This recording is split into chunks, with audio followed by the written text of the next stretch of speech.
Well, my name is Kyle Scartweet. My wife and I have been family teachers at Boys Town in Nebraska for 20 years.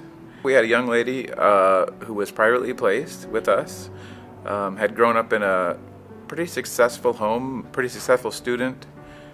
She got into high school. She really started to struggle, made some bad friends, was getting into trouble a lot, she was a really talented basketball player, but had been removed from the team because she just couldn't accept coaching and she wasn't getting along with her teammates. Mother and daughter had some huge conflict, and some of that dealt with the relationship with her dad and them not being together and the friction that existed there.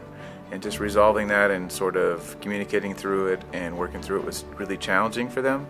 So mom tried to hold her accountable, but she would kind of overreact, and then she would over-reinforce some of the positive things. So she was always really hyping her up and talking about how great she was and how talented she was, but then she would kind of get after her too much and really berate her a lot. So they really had a difficult time managing that. So we really focused our work with them on finding positive reinforcement at the right time and reinforcing those little things along the way that created bigger behaviors, and then trying to stay calm and to deal with negative behaviors or poor choices in a little more of a calm way and a rational way, where instead of going from you don't get your phone for 4 weeks or for a month to let's really talk about what's going to be effective and what am I willing to reinforce, what am I actually willing to enforce over time.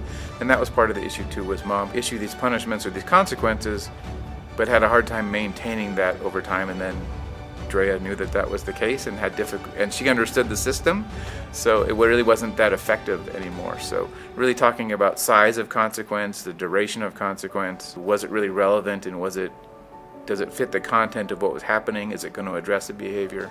But also talking about replacement behavior. What would be an acceptable behavior? How do I want you to respond? When your coach tells you this and you don't like it, you don't disagree, you shouldn't yell at him on the court. You shouldn't get into have a fit and kick the bench and throw things. You should take some time, calm down, think about what you're going to say, because it could lead to you being off the team, missing playing time. She came to us and learned some of those things, and her and her mom learned some things. And the real success story is that now, about almost 10 years later, she has 2 kids.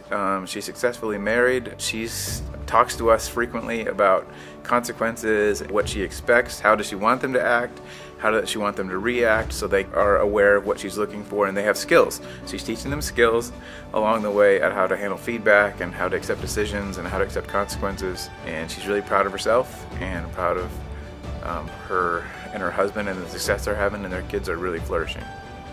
It's very inspiring.